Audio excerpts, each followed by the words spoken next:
حتما به تاسې په خپل کور کې داسې یو ناروغ لري چې د زنګنو درد لري.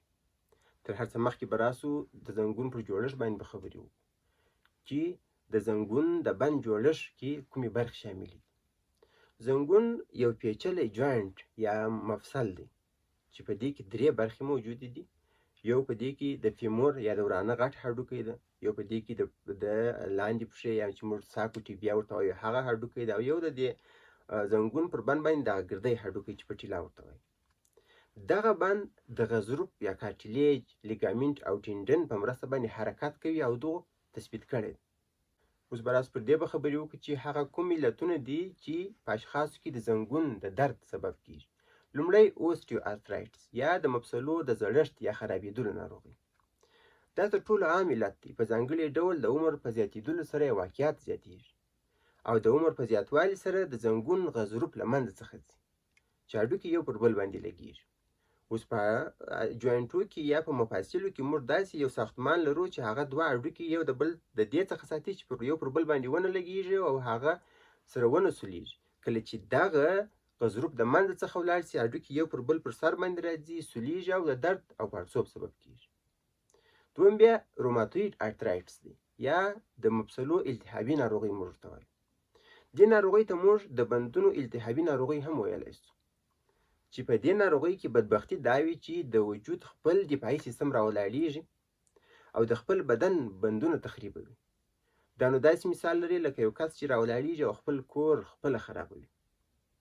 دریم بیا د بند زخمي کېدل دي. مثلا یو کس پر زنګون باندې غورځي یا ټکر کوي، په دې وخت کې هډوکی زخمي کېږي، په نتیجه کې د مفصل دردونه په وخت په تېرېدلو سره ناروغ ته پیدا کېږي. او بل د بندونو زیات استعمال هم کولی شي چې د بندونو دردونه رامنځته کړي. ځینې کسان په زینو کې ډېر ښکته و پورته ګرځي، ځینې کسان اوږده مزلونه کوي، لکه پخوا چې به خلکو کول موټرو داسې وسایل به نه وو، ځینې کسان درانه کارونه کوي. دا ټول حالتونه د مفصل یا هم د بندو د تخریب او مشکلاتو سبب کیږي. بل بیا چاغښت هم کولی شي چې د بندونو د تخریب او د بندونو د خرابوالي سبب وشي، ځکه په چاغوالي کې پر بند باندې دوامداره ډیر فشار وي. دا نو داسې مثال لري لکه ته چې یو موټر ته چې هغه د 1 ټن زور لري ته 15 ټن ور واچي، نو حتما د موټر پرزې ژر خرابېږي. د دې حالاتو پر اعراضو علایمو به خبرې وکړو چې په ناروغ کې کوم مشکلات رامنځته کیږي. ناروغ به د تګ پر وخت باندې زنګنو درد لري. په ځینو حالاتو کې ناروغ په زنګون کې پړسوب او ګرموالی هم لري. اوس به راسو پر دې به خبرې وکړو چې د زنګون د درد درملنه موږ څنګه کولی شو. که هر څونه تاسې ناروغ ته د درد ګولۍ ورکړئ، د هغه اساسي مشکل نشي حلولی. د دې لپاره چې تاسې کافي او مناسبه درملنه وکړئ، لومړی باید د علت تشخیص ته ورسېږو، ځکه تر ټولو مهم ګام د درد اصلي علت معلومول دي. کله چې علت معلوم سو، بیا تداوي اسانه کېږي او نتیجه هم ورکوي. او دې لپاره چې موږ علت ته ورسېږو، تشخیص وکړو، MRI او اکسرې ته ضرورت پیدا کېږي، کېدلی شي د وینې معایناتو ته ضرورت پیدا شي. او بل هیڅ کله کوشش مه کوئ چې په خپل سر باندې درمل وخورئ، ځکه خودسرانه درمل یوازې دا نه چې ستا مشکل نشي حلولی، بلکې تا ته نورې روغتیایي ستونزې هم پیدا کولی شي. په دریم قدم کې فزیوتراپي او منظم تمرینونه د عضلو د پیاوړتیا او حرکت په ښه کولو کې ډېره مرسته کوي. او د وزن کمول تر ټولو مؤثره لار ده تر څو ستاسې پر زنګنو باندې فشار راکم شي.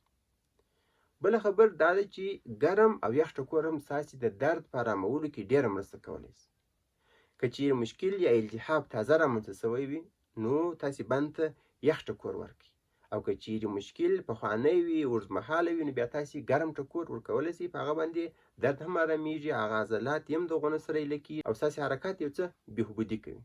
اوس به اصلي خبرې ته راسو چې څنګه کولی شو مخکې تر دې چې په زنګنو کې مو هغه مشکلات رامنځته شي چې د درد لامل کېږي او ستاسې ورځني فعالیتونه مختلف وي، د هغه مشکلاتو مخنیوی څنګه کولی شو، تر څو په آینده کې نه دا چې پر ډاکټرانو پسې وګرځېږو، بلکې سالم صحت به ولرو او ورځني فعالیتونه به مو بې له درد او مشکل څخه اجرا کېږي.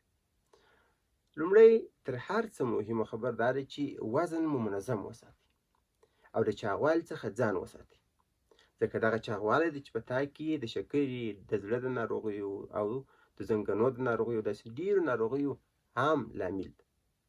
هره ورځ منظم نرم ورزش وکړئ، د بندونو د عضلو د قوي کولو تمرینونه وکړئ، په مناسب شکل سره ناسته او تګ وکړئ، مناسب بوټان استفاده کړئ او هغه پښې چې نیمې ته رایستلي هغه رقم پایزار مه په پښو کوئ. د اوږدې ناستې څخه ځان وساتئ. حد اقل په ساعت کې یو وارې ولاړ شئ، یو اندازه وګرځېږئ چې دا مو دماغ ته هم ګټه رسوي او بندو ته مو هم ګټه رسوي. او هغه خوراکونه زیات وکړئ چې پکې کلسیم او ویټامین ډي موجود وي.